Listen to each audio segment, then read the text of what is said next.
Welcome to this trip through one of the Appalachian Mountains' most disturbing stories. Please tell us where you are watching us from. This video is not real. It was made just for fun. It is purely coincidental that any of the people in this story are real, living or dead. There is a legend that few people dare to talk about deep in the forests of West Virginia, where mist mixes with old pines and silence hangs over forgotten valleys like lead. A story that has been purposely left out of official records and hidden under layers of shame and fear.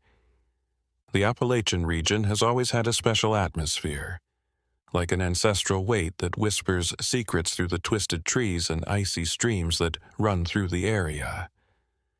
There was a man in the middle of this wild area whose name would become known as the most terrifying name of all time. Ezekiel Crowe was 44 years old when his story started to unfold in a way that could never be changed. However, people had known he was in those mountains for decades. Crowe wasn't like other people.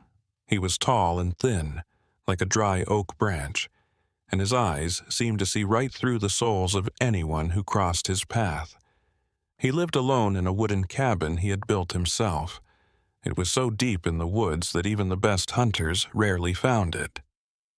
People who accidentally entered his territory said they felt a deep sense of danger, as if every part of them was screaming to run away.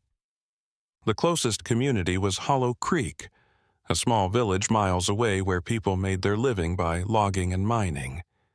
The first rumors started to spread through the local churches and taverns in 1902. People whispered about travelers who went into the woods and never came back, strange markings on trees that no one could figure out, and distant cries that echoed through the night but were muffled by the thick vegetation. People in Hollow Creek were simple and used to the harshness of life in the mountains, but the stories about Crowe scared even the bravest. He only came to the village once or twice a year, and he was always alone and quiet. He used silver coins of unknown origin to buy basic supplies, and then disappeared back into the green darkness of the woods before anyone could ask him anything. They said Crowe knew every trail, cave and nook and cranny of those mountains as if they were parts of his own body. They said he could move through the forest without making a sound, appearing and disappearing like a shadow. Some people said they saw him talking to himself in strange languages and doing strange things under the light of the full moon. Some people said he hunted in ways that didn't make sense at all. The mood in Hollow Creek started to change in small ways. People locked their doors earlier and didn't say his name out loud, as if saying it might bring him back. People who were passing through the area got vague but urgent warnings. Don't go too far off the marked trails. Don't camp near the deeper valleys and come back before nightfall. But not everyone paid attention. The forest has always drawn people who want to be alone, find wealth, or start over far from civilization. This is what made the Appalachian Mountains the perfect place for dark secrets. Places where no one would notice if someone was gone for months, where wild nature could hide evidence forever, and where there was complete silence. Ezekiel Crowe was the best at understanding this. He had picked that area on purpose, not by chance, but with the accuracy of someone who plans every move with terrifying excitement. The forests were his friend and silent partner, and as the years went by, his hidden cabin became more than just a place to sleep. It became a monument to the darkness that lives in people's hearts. Back then, there weren't many official county records because there weren't any modern ways to communicate. There weren't many photos available, and there wasn't a well-organized police force that could patrol hundreds of square kilometers of rough land. People just disappeared. Mysteries stayed unsolved, and justice depended more on people's bravery than on established institutions. And Crowe was aware of it. He watched everything with those sharp eyes, thinking and waiting. The forest was alive and breathing around him. The mountains kept their secrets like they were always there, and in the deep shadows of the Appalachian, something terrible was just starting to happen. The morning mist spread through the valleys like a thick veil, making the land look almost like it wasn't real. Ezekiel Crowe walked along paths that only he knew about. The dead leaves on the forest floor muffled his footsteps. He moved with purpose and accuracy that came from years of watching, studying, and understanding every detail of that remote area. The cabin where he lived looked simple from the outside, but the inside showed a mind that was complicated and scary. There were so many bottles on the shelves that they were overflowing. There were dried herbs hanging from the ceiling, and there were notebooks full of carefully written notes. Crowe spent hours writing down his thoughts, making detailed diagrams, and writing down what he saw and heard about the forest and the animals that lived there. He was a man of habits and routines, someone who felt safe in order even when everything around him was a mess. People in Hollow Creek had a strange relationship with his presence. It wasn't exactly fear, but something deeper and more basic. A feeling that some questions shouldn't be asked and some truths shouldn't be looked into.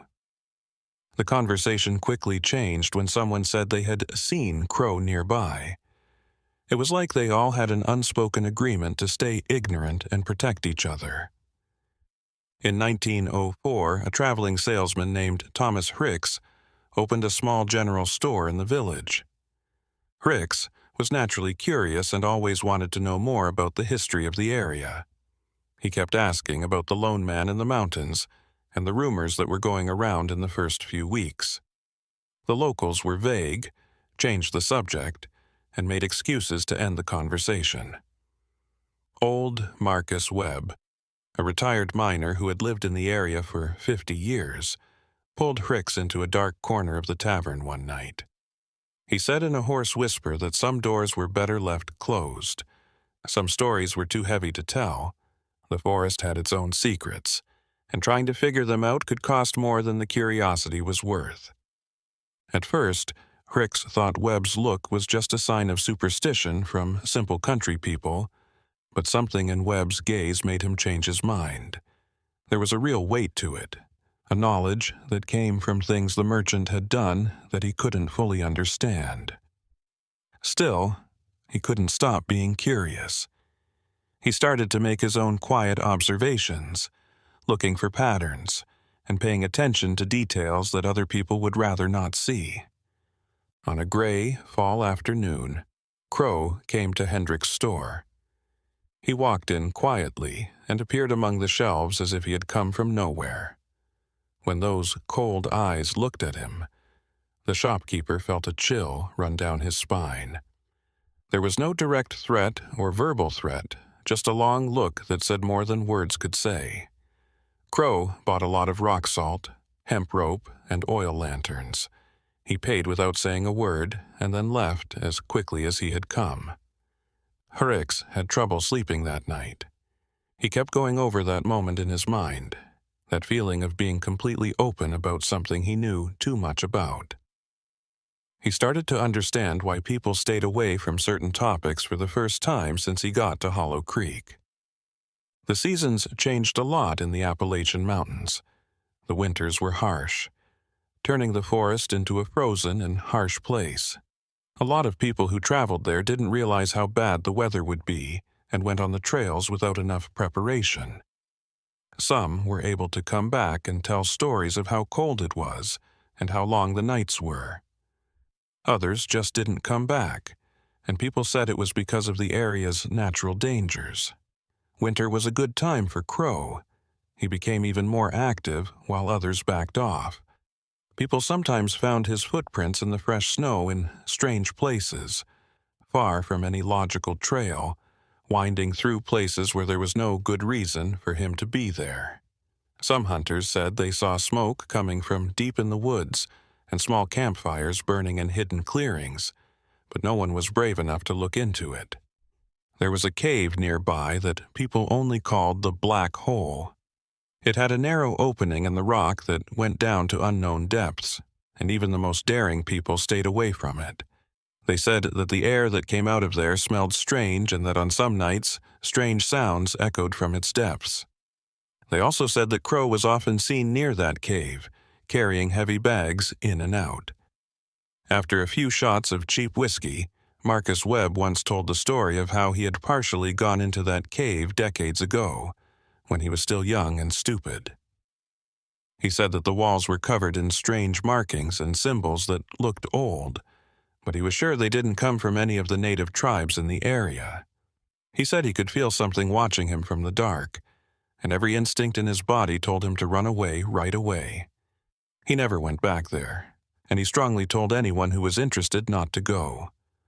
Crowe's connection to that place was different. He seemed to have a connection to the depths, as if he knew something that other people couldn't even think of. He would be gone for days at a time, then suddenly show up in the village. He always had that far-away look and heavy silence that made people change their path when they saw him coming. His cabin was full of notebooks with detailed drawings of tunnels and underground passages, as well as maps of a cave system that no one else seemed to know about.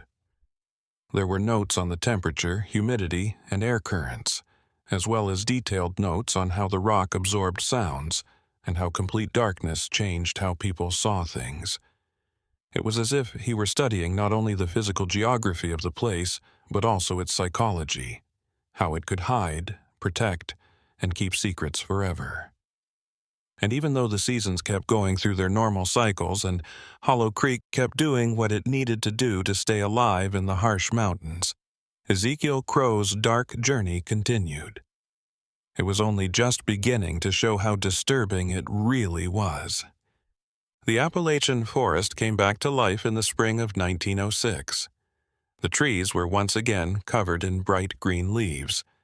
The streams ran quickly with the melting snow from the mountains, and animals came out of their winter sleep. For most people, it was a time of renewal, but for Ezekiel Crowe, the seasons were just markers in their own strange cycles. Silas Montgomery, a traveling preacher, came to Hollow Creek that year. He was a middle-aged man with a loud voice and a strong belief in the Word of God. Montgomery often stayed for a short time in remote villages, where he would give impromptu sermons and offer spiritual comfort to people who lived far away from established churches. He set up his tent in a clearing close to the center of the village, and the people there quickly noticed him. Montgomery talked about the fight between light and darkness that goes on forever in his sermons. He said that evil could show up even in the most remote places. The people of Hollow Creek found his words strange, as if he were touching on sensitive subjects that everyone wanted to keep hidden. People looked tense and exchanged furtive glances when the preacher said that we need to face our fears instead of just ignoring them. Crowe watched Montgomery's first sermon from a distance, hidden among the trees that surrounded the clearing. He didn't come closer or talk to anyone. He just watched with that same intensity. During a break, the preacher suddenly turned to Crowe, as if he had felt that piercing gaze on him. But when he looked at the line of trees, he saw no one there, just shadows moving in the wind. That night, Montgomery talked to some of the older people who lived there to try to figure out what was going on. At that point, he learned for the first time about the Mountain Man, the secret cabin, and the rumors that no one could prove but that everyone seemed to believe were true.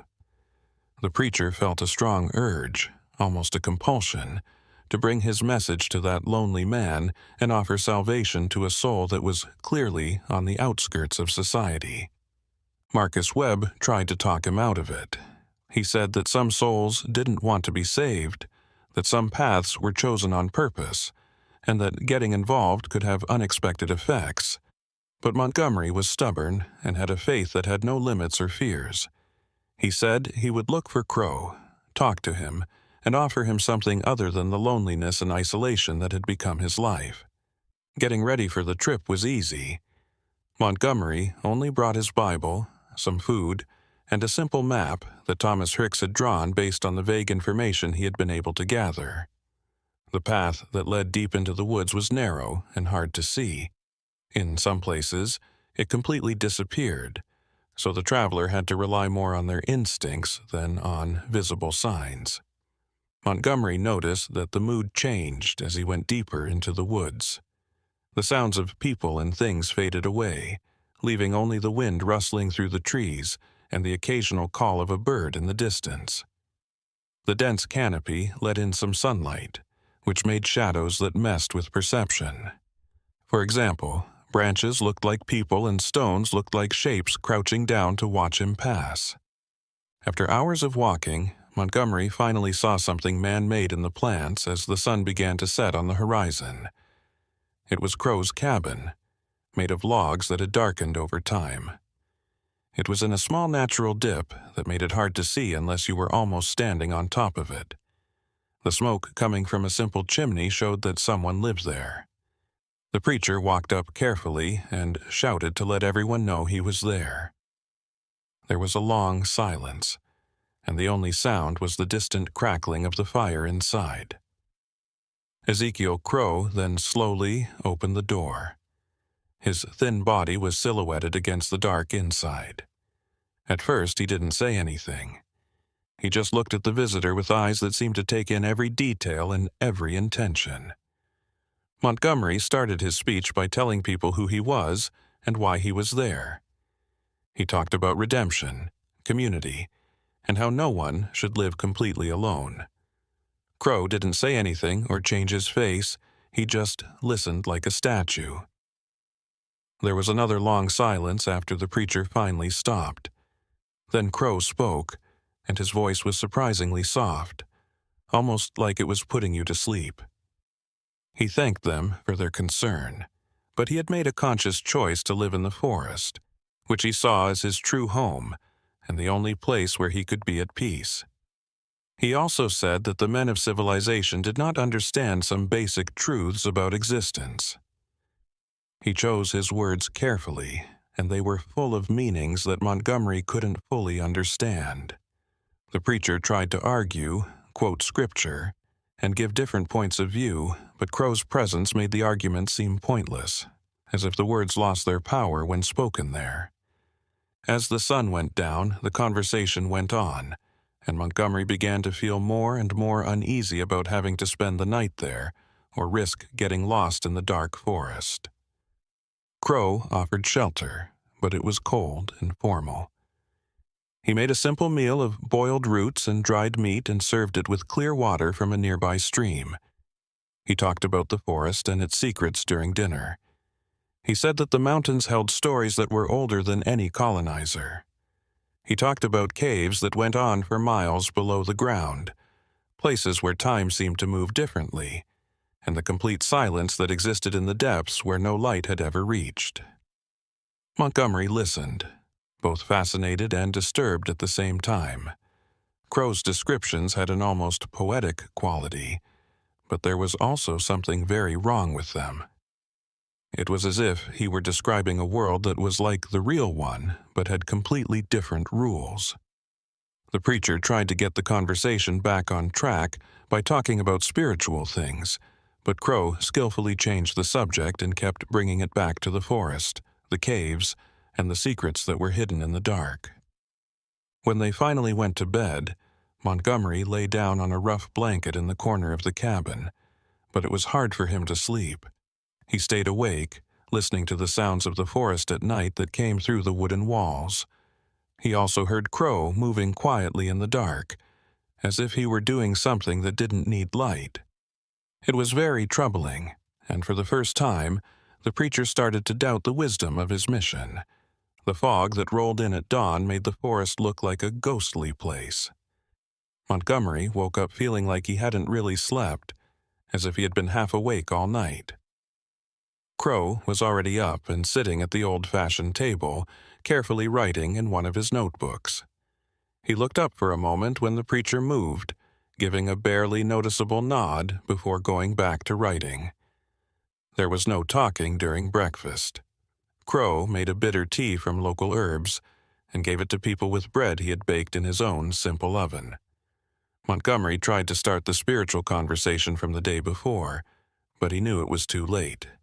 There was a sense of finality in the air, as if his visit was coming to an end, and pushing it would be crossing an invisible but very real line.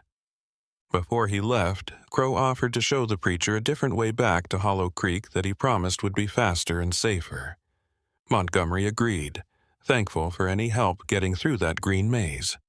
They walked through the woods together, and Crowe moved through the trees with supernatural ease, as if he knew every stone, root, and curve of the land.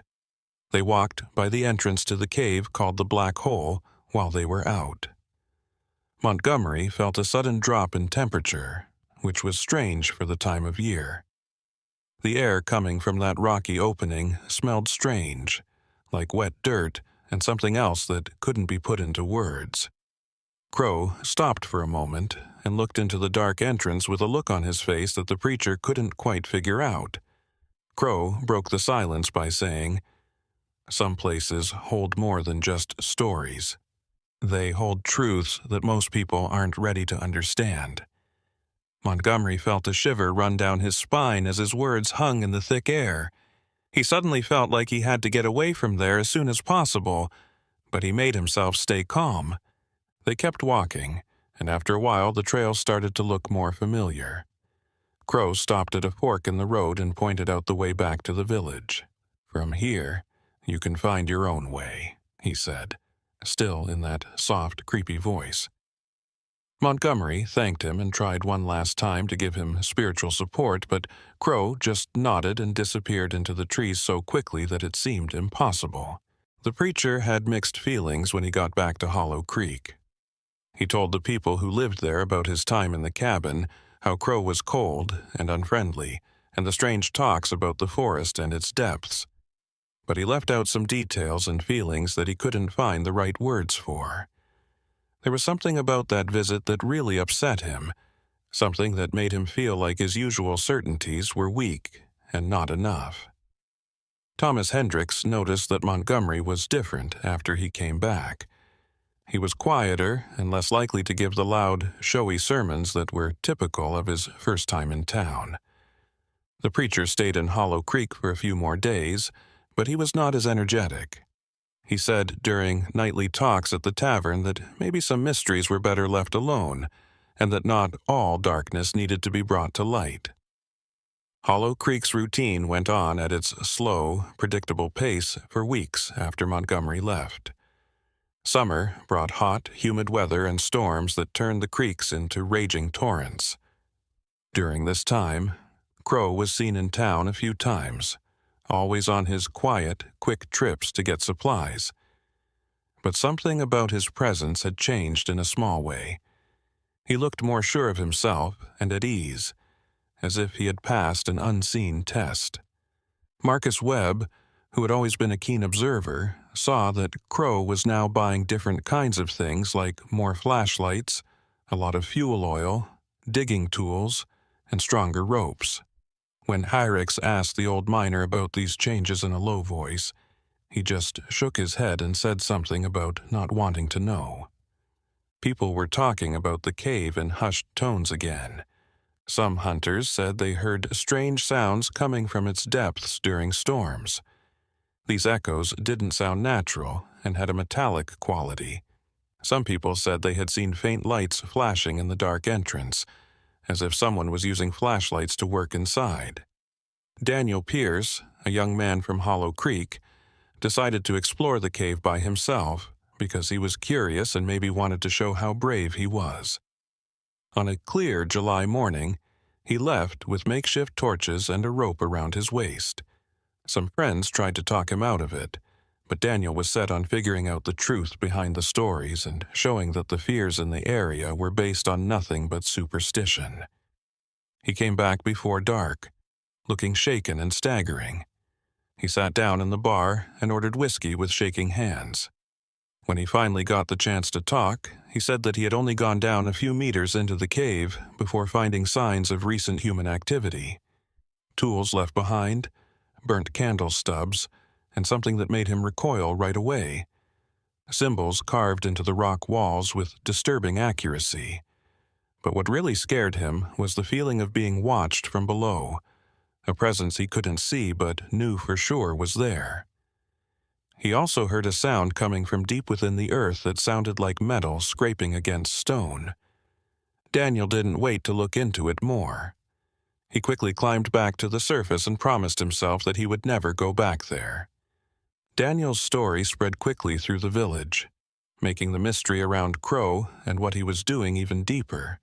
But no one did anything about it. There was no official power in the area that could step in. And even if there were, what laws were being broken? A man living alone and exploring caves on land that wasn't owned by anyone. That wasn't really against the law. Ezekiel Crowe went on living on the edges, aware of the conversations but not seeming to care about them. No matter what he was doing, he did it in a methodical way. The notebooks in his cabin grew in number, filling up with notes, calculations, and diagrams that got more and more complicated. He was building something, maybe not physically but in his mind, a framework of knowledge and practice that went beyond what most people could understand. The Appalachian Mountains silently watched everything. Their old slopes and unexplored depths held secrets that were there before any people lived there.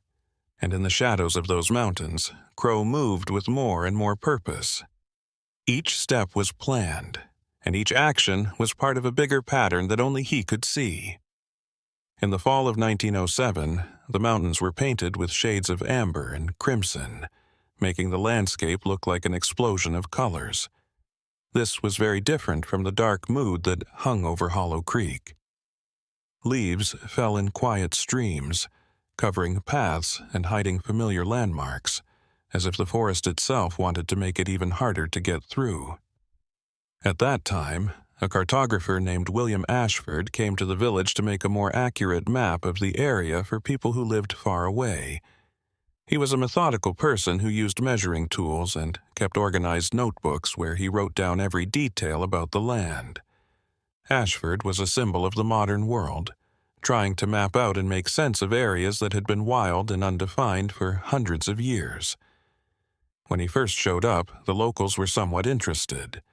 Ashwood moved into a small guest house and started his systematic work by measuring heights, mapping out watercourses, and writing down rock formations. But when he said he wanted to explore and map the area's cave system, including the black hole, the mood changed a lot. Marcus Webb gave clear advice. He said that some places should not be on official maps because their nature made them hard to categorize. Ashwood, a man of science and reason, smiled politely but made it clear that his mission was broad, and that he couldn't just ignore important geographical features because of local beliefs. Thomas Herricks, who had learned to be very careful about the area's hidden dangers, tried something else. He told Ashwood to at least talk to Ezekiel Crowe before going into the caves because he seemed to be the only one who knew a lot about that underground system.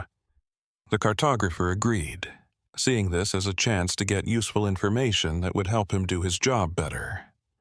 Ashwood was able to get more detailed directions from a number of sources, which made the trip to Crowe's cabin easier. He came on a gray afternoon when the light coming through the thick clouds made the forest look almost black and white.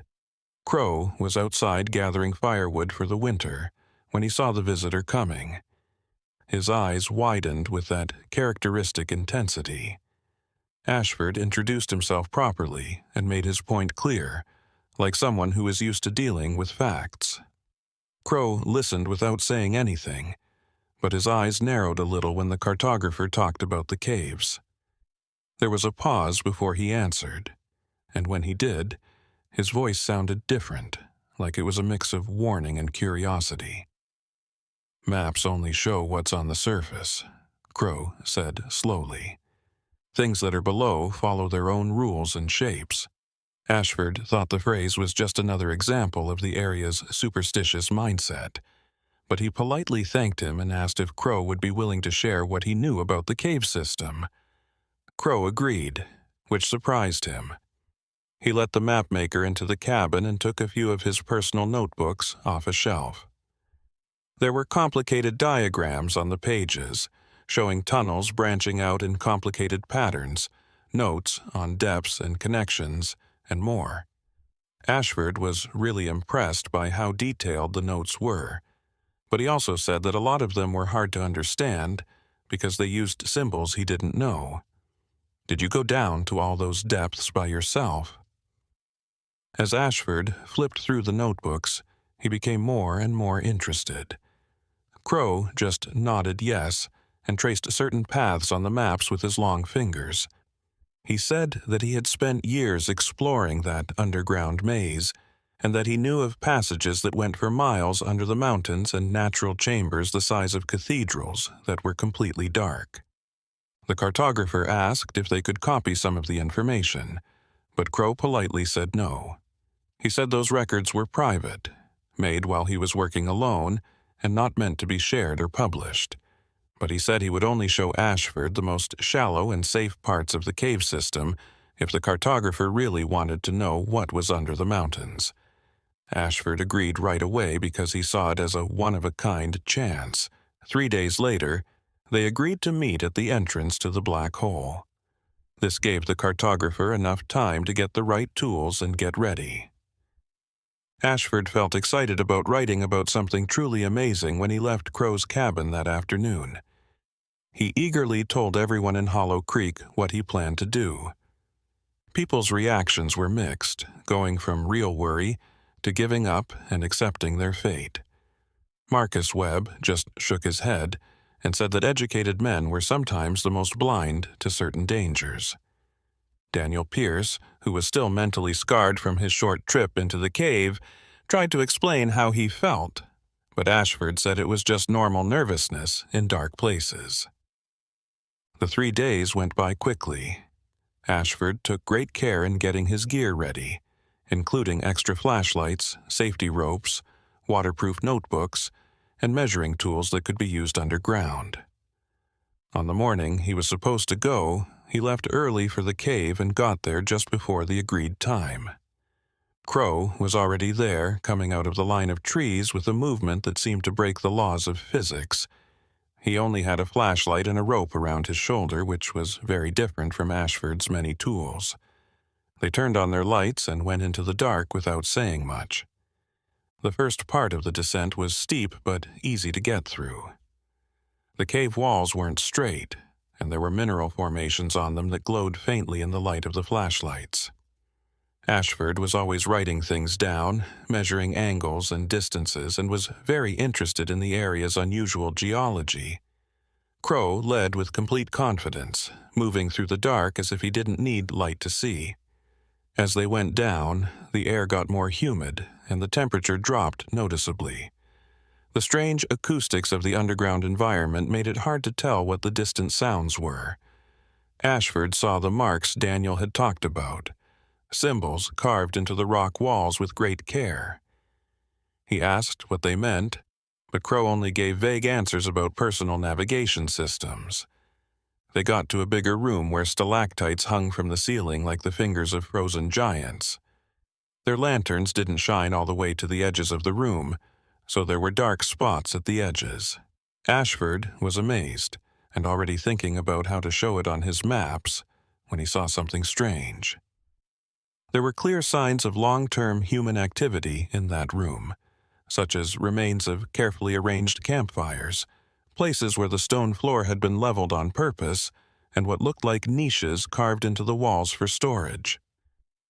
Crowe watched the cartographer look over these details with a blank look on his face. Ashford said, "You spend a lot of time down here," trying to sound casual. Crowe nodded in agreement and said that the caves were a place of peace that the surface could never match. There was something in his voice that made Ashford feel real fear for the first time. The darkness around them seemed to push against the bright circle of light from their flashlights, which were very clear and bright. The exploration went on for a while, going deeper into the mountain through passages that got smaller and smaller. Ashford could feel the weight of the rock above them. Millions of tons of old stone were keeping them from the light. It was a feeling that went back and forth between being amazed by geology and feeling a deep, primal fear that he couldn't fully explain. Crowe came to a fork in the tunnel, where it split into 3 paths. He said that only the middle path was safe for beginners, and that the other paths led to areas that were unstable and had cave-ins a lot. Ashford wrote down everything carefully, but he couldn't help but notice how Crowe's eyes kept going back to the forbidden passages, as if they held secrets he didn't want to share. Suddenly, Crowe broke the heavy silence and said, "There are places down here where the darkness is so complete that you can't tell which way is up or down, where the silence is so deep that you can hear your heart beating like a drum far away." His voice echoed through the halls, changing into many whispers that seemed to come from all sides at once. Ashford felt a chill run down his back. Crowe's description of it was disturbing because it showed a deep connection with the darkness that went beyond just knowing it. The mapmaker thought he had enough information for his needs and told them to start going back to the surface. Crowe quickly agreed and turned to show him the way back through the maze of tunnels. As is common in underground places, the climb felt longer than the descent. As they stepped out into the gray light of the cloudy afternoon, Ashford took a deep breath and felt a sense of relief that he hadn't expected. He thanked Crowe for the help and said he would make sure that his official maps showed the cave system in a respectful way. Crowe just nodded, and Ashford couldn't help but look away because those piercing eyes were studying the cartographer with such intensity. Crowe finally said, "Maps will never tell the whole story," and then he vanished into the trees at that ghostly speed that was so typical of him.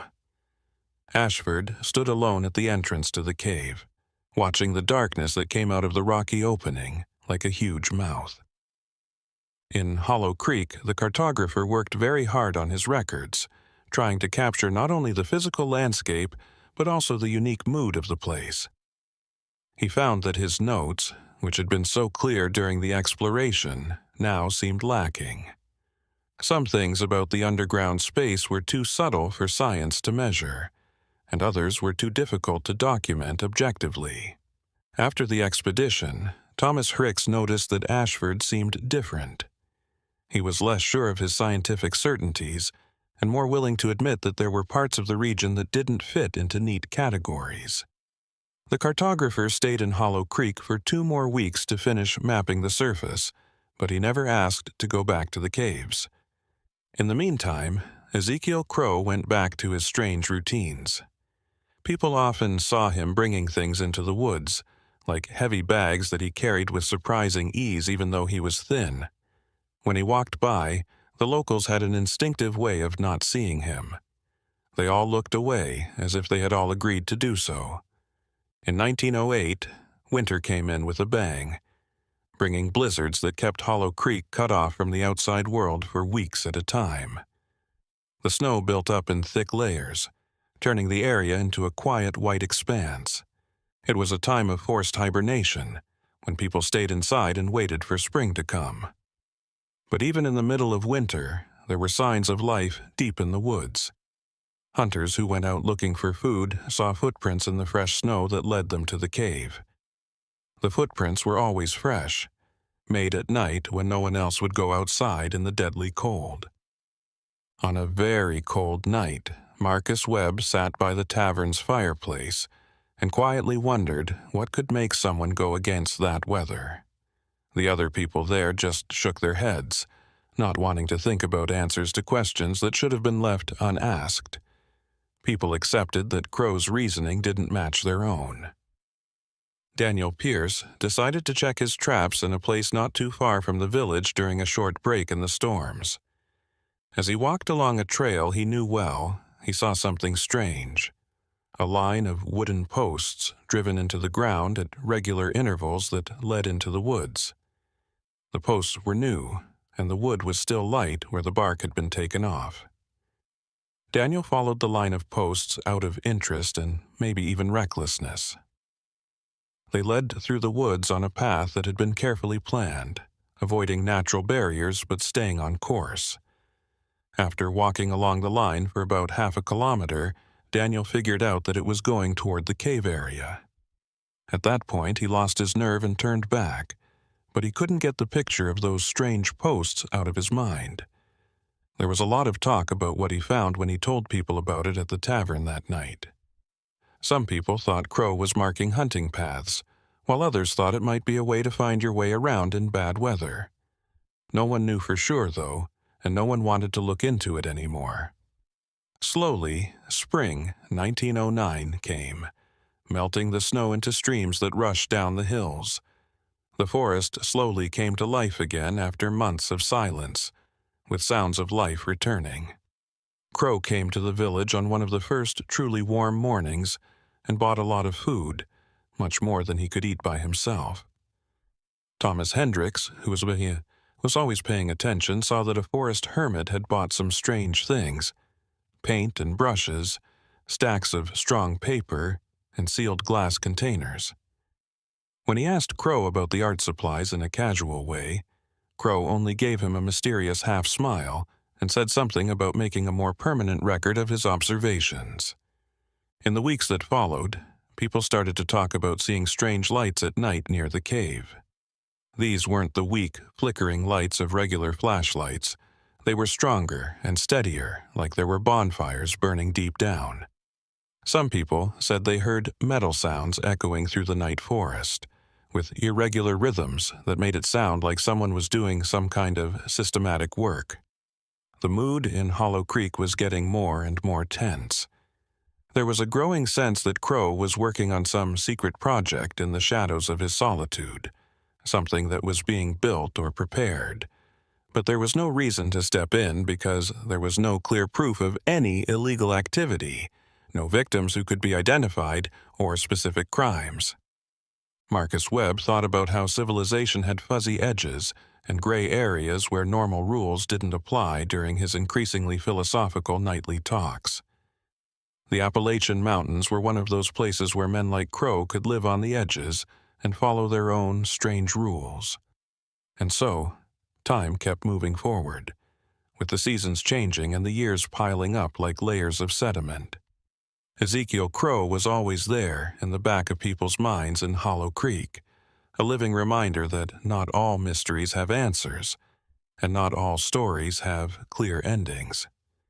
During the summer, an unusual drought turned the lively streams into slow trickles. The heat was so bad that it was hard for the forest to breathe, and even the wild animals weren't as active, looking for shade during the hottest parts of the day. The climate was hard on Hollow Creek. Wells were running dry, and people had to worry about rationing water every day. During this time of lack, something unexpected happened. Crowe came to the village not to buy things, but to give something. He had found a natural spring deep in the woods that kept flowing even during the drought. He said he would take small groups there to get water as long as they followed some rules. The conditions were simple but interesting. There couldn't be more than 3 people in a group at a time. They had to follow the exact path he told them to, without making any changes. Most importantly, they were not to ask questions about anything else they might see or hear along the way. It was a strange deal, but the need for water was stronger than the discomfort. Along with 2 other residents, Marcus Webb was one of the first to accept the offer. Crowe led them along trails that none of them knew, winding paths that seemed to avoid the more direct ones on purpose.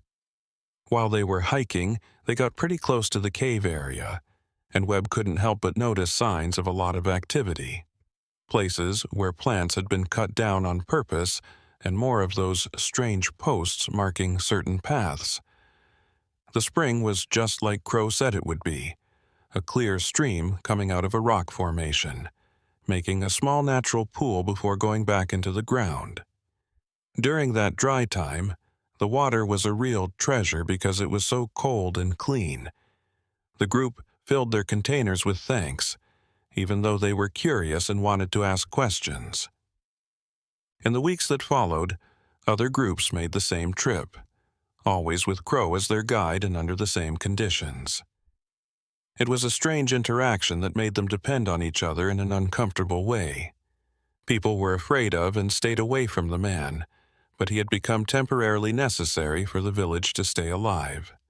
Some people thought it was funny, while others thought it was a subtle show of power.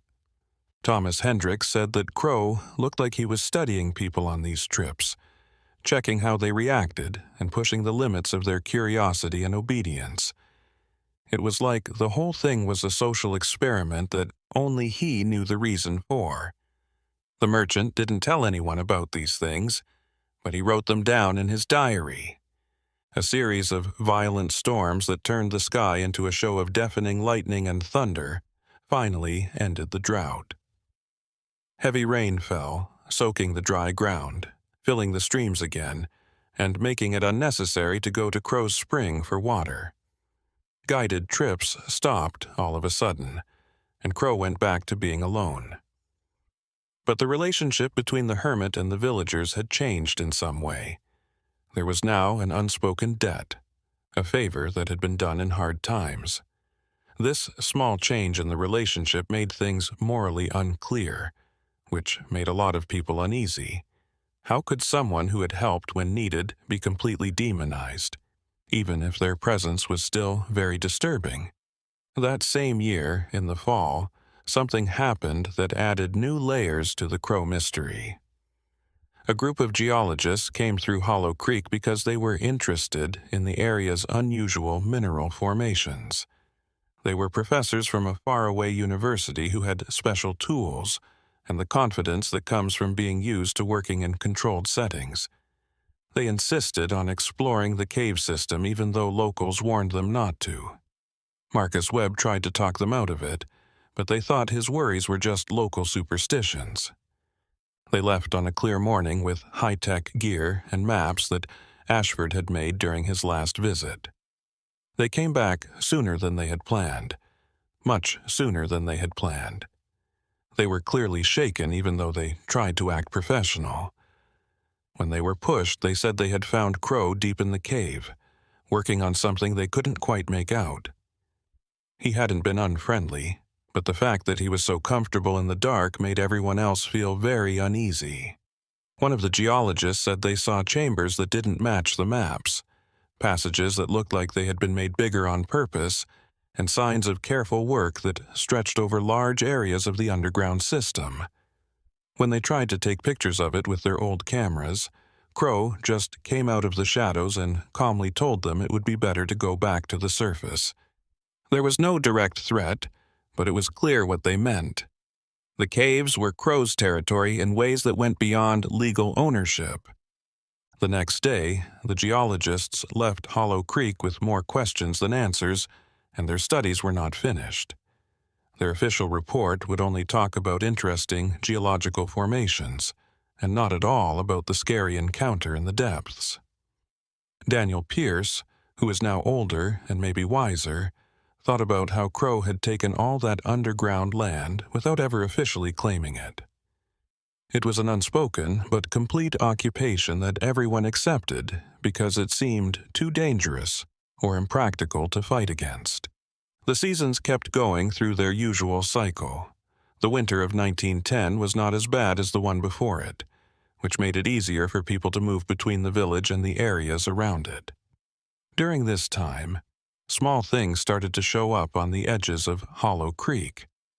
They looked like gifts or offerings, simple sculptures made of wood, stones arranged in geometric patterns, and symbols drawn on tree bark. No one admitted to leaving these items, and the authorship was obvious to everyone. Crowe was trying to say something, but it was impossible to understand. Some people thought the items were protective amulets, while others thought they were hidden warnings. Thomas Arix gathered some of these things and looked at them in an effort to figure out what they meant, but they stayed mysterious. It was hard to picture Hollow Creek without Crowe because he had become such a big part of the place's identity. He was like a mountain or a creek, something that would always be there. People who moved to the village quickly learned about the forest man and added him to their knowledge of the area. Ezekiel Crowe kept working on his secret projects in the depths of his lonely cabin. His notebooks grew in number, his explorations of the underground became more in-depth, and he learned everything there was to know about the area. He had become a part of the landscape in ways that no one could have predicted, and his presence defined the edges of mystery in the Appalachian Mountains. In the spring of 1911, Hollow Creek went through some changes that no one saw coming.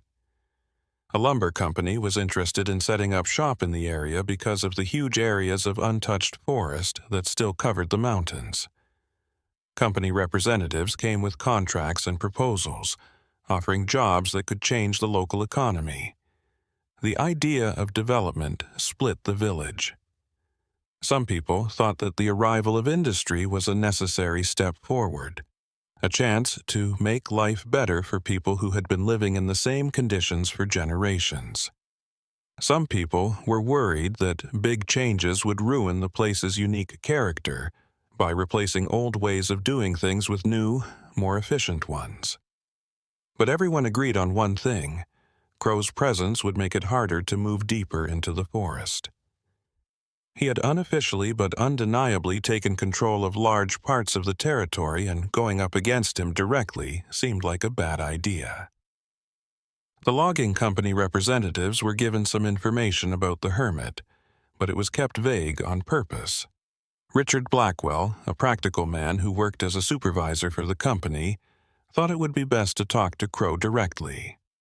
He thought that since every man has a price, a loner in the woods could be convinced to do something for the right amount of money. Marcus Webb tried to tell him that Crowe didn't think like most people, but Blackwell was sure he could convince him.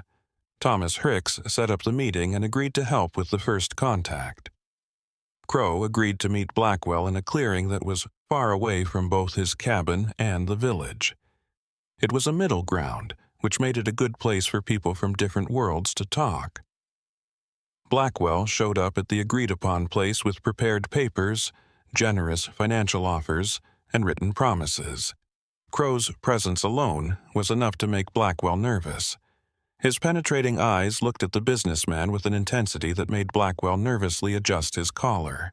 The conversation that followed was polite on the surface, but there was a lot of tension underneath. The supervisor talked about the logging company's plans, stressing the economic benefits and job openings. He promised Crowe a lot of money in exchange for access to certain parts of the forest, making sure that his cabin and the area around it would be respected. Crowe listened without saying a word, his face an unreadable mask. His answer was not what I expected when he finally spoke. He didn't care about money or other kinds of compensation. Instead, he wanted to know more about the specific plans for the cuts, such as which areas would be affected first, when they would happen, and how they would happen. Blackwell saw this as a chance to negotiate, and answered with technical details. Crowe then made his own counter-proposal. He would tell the logging company which areas they could work in without any restrictions, and which areas they could not touch at all. He didn't want to be paid. He just wanted to be sure that some areas, especially those close to the cave system, would stay the same. Blackwell tentatively agreed to the strange deal, but only if his bosses approved it. He was glad to avoid a fight. The supervisor said that the meeting was surprisingly useful when he got back to Hollow Creek. He said that Crowe was different from anyone else he had ever met, but there was something about the way he talked about the forest that made him feel like the trees and caves were part of his own life. Logging started slowly, at first staying within the boundaries set by Crowe. The sound of saws and axes echoed through the woods, like a machine interrupting the natural music. Workers set up temporary camps, which changed the mood of the area. There were loud conversations and laughter, which was a big change from the quiet, thoughtful silence that had been there before. Daniel Pierce, who now works for the lumber company, saw something strange. On days when operations got too close to areas that were off-limits, small accidents happened a lot for some reason. Tools broke for no reason. The trees fell in ways that were hard to predict. Workers said they suddenly lost their sense of direction. There wasn't anything serious enough to be sure, but there was a pattern that hinted at warnings. Supervisors said that these things happened because of chance or because the workers weren't used to working in that kind of terrain. But the people who lived in Hollow Creek saw a more planned effect. Crowe was protecting his territory without directly fighting, using methods that were unclear but got his point across. Thomas Harricks noticed that the sawmill was changing the way people in the village interacted with each other in complicated ways. There was more money in circulation and more chances, but there was also a slow loss of something that couldn't be seen. The forest was being turned into a product, with its secrets replaced by planks that were measured and priced. Crowe became even more reclusive during this time of change. He hardly ever came to the village anymore, and his visits were almost gone. No one would see him for months at a time, but those who knew where to look could see signs of his presence, footprints, things that had been moved, and small changes to familiar paths.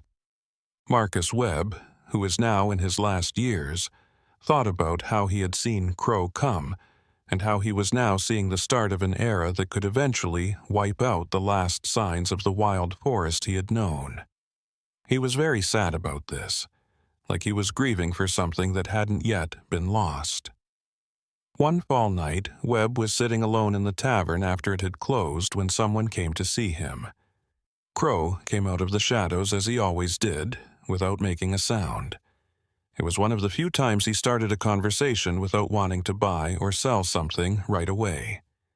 They talked about how things were changing too quickly for places like that to last forever. Crowe spoke surprisingly well about natural cycles and man-made disruptions, as well as how civilization took mysteries and turned them into boring explanations. Webb listened and realized that those words were part of a complicated philosophy he had only vaguely understood before. Crowe left something on the table before he left. It was one of his notebooks, but it was different from the others he kept safe. This one didn't have maps or symbols. Instead, it had written thoughts. It was like a philosophical diary that showed a very thoughtful person thinking about questions like, what is life? Why am I alone? And what does it mean to leave marks on the world? Webb took great care of the notebook because he knew it was important to him. He never showed it to anyone. He kept it to himself as proof that Ezekiel Crowe was much more complicated than the simple stories that were going around about him. It was a reminder that even people who seem impossible to understand are still human, even if they show it in strange ways. Logging operations went on, and trees that had been around for hundreds of years fell as progress continued. The forest slowly got smaller, and the secrets it held were revealed by the constant light of economic growth. In the shadows that were still there, Ezekiel Crowe stayed, an increasingly out-of-date figure who protected secrets that the modern world didn't have the time to keep. The winter of 1913 came with a quietness that felt like it would bring about big changes. The snow fell in heavy flakes, making the forest even quieter. Logging had already changed the forest. Hollow Creek had grown a lot in the last few years. New buildings housed workers and their families, and businesses grew to meet the growing need. Things had changed at its core, and maybe it was more prosperous now. Thomas Harricks, who owned a shop that was getting busier and busier, felt torn between being happy with his business's success and missing the simpler village he had known. Instead of the silent mysteries that used to fill the nights, the conversations in the tavern turned to productivity and profits. People talked about Crowe less and less, as if they were slowly forgetting him. But for those who were paying attention, signs of his presence kept showing up in more and more mysterious ways. Workers at a lumber mill said they found symbols carved into logs at the edges of the cutting areas. These markings were so complicated that no one could figure them out. In the morning, tools that had been left out overnight would be arranged in strange geometric patterns that were hard to explain. Daniel Pierce, who had become a supervisor in the operations, started keeping private records of these events. He wasn't doing it out of official concern, but out of a personal curiosity that had never fully left him. He saw that the events happened in a certain order, focusing on certain dates that only Crowe thought were important, during certain phases of the moon, or when the operations were close to certain geographical landmarks. It was very interesting when workers cut down a very old redwood tree near one of the areas that Crowe had originally set aside as protected. The tree fell, and inside its hollow base was a compartment where different things had been carefully stored. There were flasks with preserved liquids, notebooks wrapped in waterproof paper, and artifacts that looked like tools but had no known purpose. Pierce told everyone to leave everything the way they found it, but not before quickly looking through the things. The notebooks had more of Crowe's usual diagrams, but these ones showed the cave system in even more detail than any of the previous maps. There were notes about how to get from one chamber to another, about air currents that made it seem like there were unexplored passages, and about places where the rock made strange sounds when hit. The drawings on the last pages were even more disturbing. They showed something that Pierce couldn't quite make out, structures that looked like they were half living and half built, as if Crowe were trying to capture something that was in between natural and built. The pictures looked like they were from a dream because they were distorted in ways that didn't fit with how things normally look. Pierce chose not to officially tell anyone about the find. He thought that something in those papers was too personal to be made public, and he thought that breaking them would be crossing a moral line that wasn't clear, but was real. He told them to reseal the area and leave that tree alone, making up a technical reason about soil stability that his bosses believed without question. That night, Pierce had a scary dream. He was walking through the caves with only a light that didn't seem to come from anywhere. The walls around him pulsed as if they were alive, and he heard Crowe's voice coming from deep inside, saying things in languages he shouldn't know, but somehow understood. He woke up sweating, and with the strong feeling that the dream was more than just a nightmarish fantasy. That winter, Marcus Webb died peacefully in his sleep at the age of 78. In his last days, he talked more and more about philosophy, about cycles and changes, and how he had seen one world disappear and another take its place. During the simple funeral that Hollow Creek put together, a lot of people saw a lone figure watching from a distance among the trees at the edge of the makeshift cemetery. It was Crowe who stayed just long enough to watch the burial before disappearing back into the woods. People had not seen him in months, and his return sparked new conversations about the mysterious man. Some of the newer workers who had just arrived were skeptical of the old stories, thinking they were just exaggerated local legends. Now that Thomas Hicks was in charge of the notebook Webb had given him, he finally decided to read it all the way through. He spent nights reading Crowe's thoughts, which were full of complicated ideas about how some truths could only be found by completely separating oneself from normal society. There were parts that talked about non-linear time in the depths of the earth and how complete darkness changed how things looked in big ways. One part that really stuck with me was when someone described being so deep underground that the silence felt like a physical presence pressing against their eardrums. Crowe had written about how he found a mental clarity in that silence that he couldn't find in the noisy, busy world above. It was as if he had found a kind of extreme meditation in the caves, a way to connect with parts of life that most people would never think about. Hicks started to realize that Crowe wasn't just a hermit who stayed away from people because he didn't like them. He was working on some kind of existential project, using the forest and caves as a lab for explorations that went beyond normal categories. It wasn't scientific in the way that schools teach it, and it wasn't religious in the way that most people think of it. It was something that combined parts of both with extra layers that Hicks had a hard time understanding. The quick thaw that came with spring turned creeks into raging rivers. The current took away one of the lumber company's bridges, leaving a group of workers on the wrong side of the valley for a short time. They would have to wait a few days for the water level to go down enough to build a temporary bridge. During this time of forced isolation, the workers reported strange things happening. For example, They saw lights moving through the forest at night, heard sounds that didn't seem to come from anywhere, and had the constant feeling that something other than normal wildlife was watching them. One of the men said he saw a tall, thin figure watching the camp from the shadows, but it disappeared when he tried to get closer. When they finally made it back to the main settlement, people had different reactions to their reports.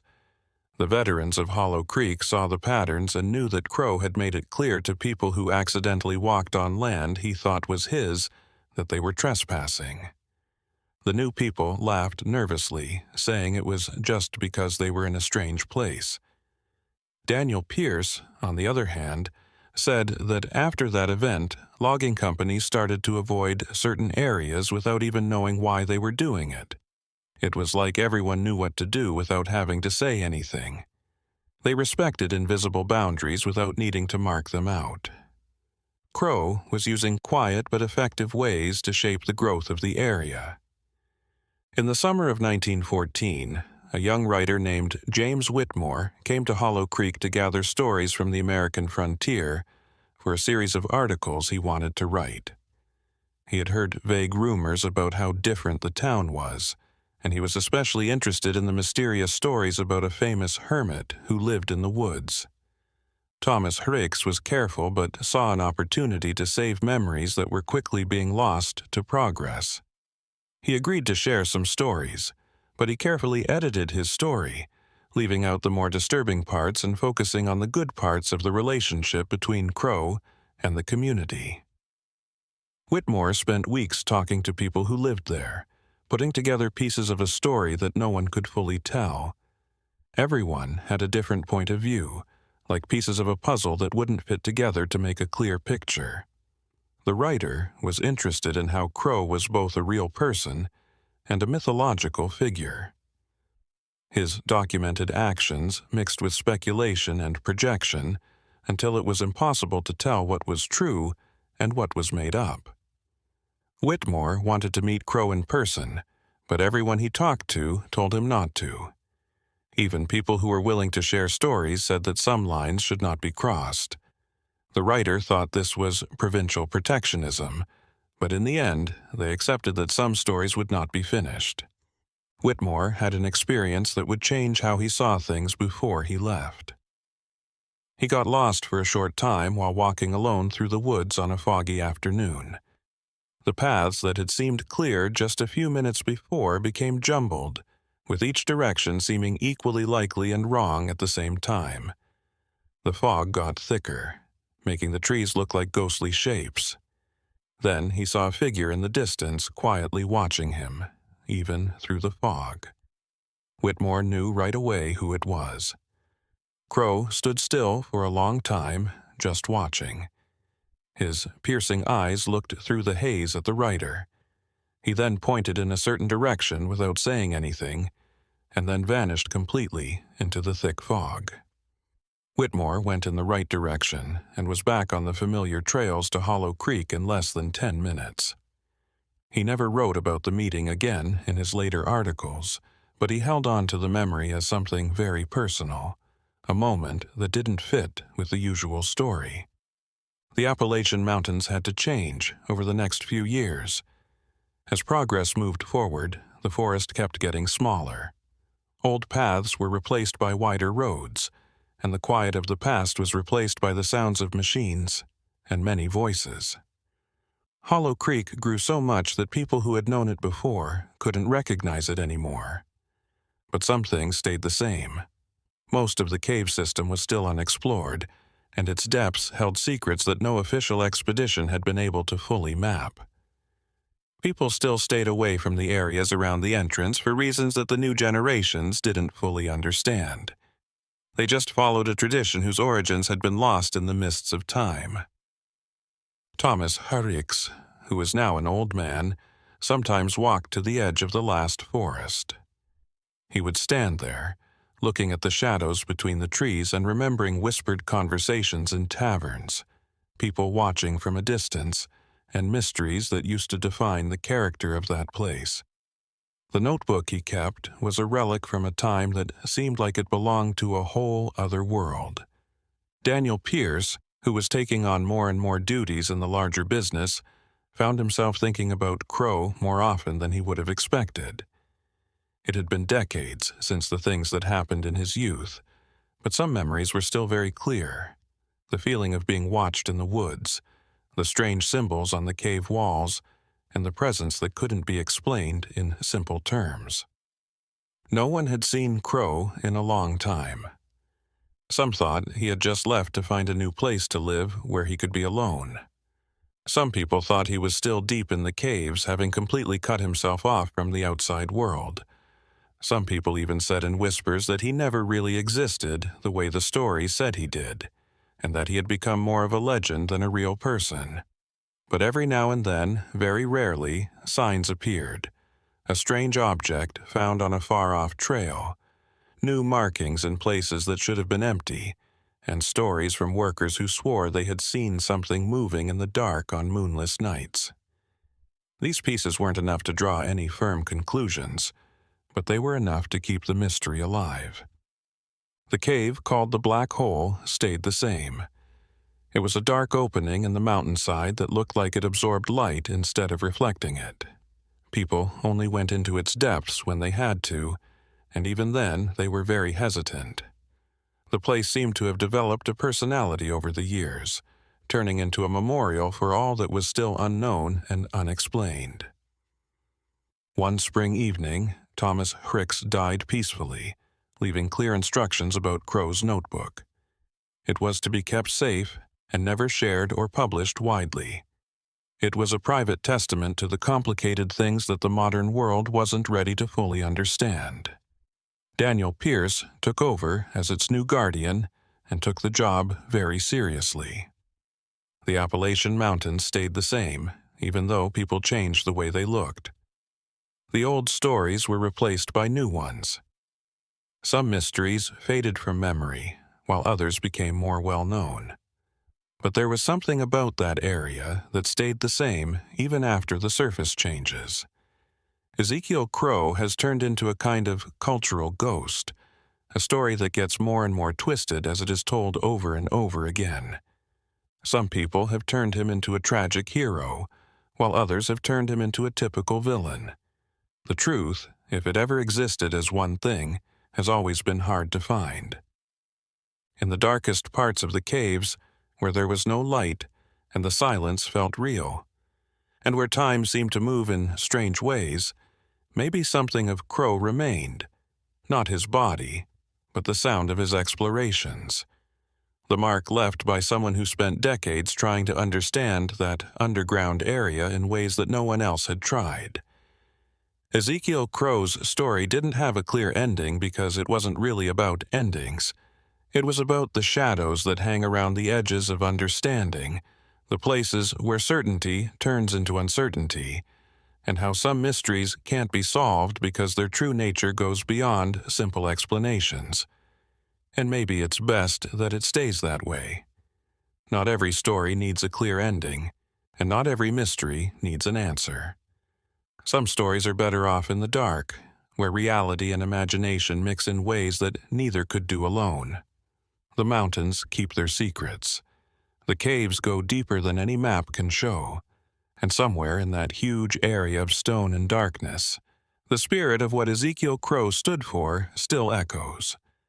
A reminder that there will always be parts of life that the light can't reach. If this trip through the dark parts of the Appalachians has inspired you, think about subscribing to the channel for more stories that take you to the farthest reaches of the mind. Please leave a comment with your thoughts on mysteries that can't be explained. And don't forget that not all darkness needs to be lit up to have meaning. Some stories do better when they are in the dark.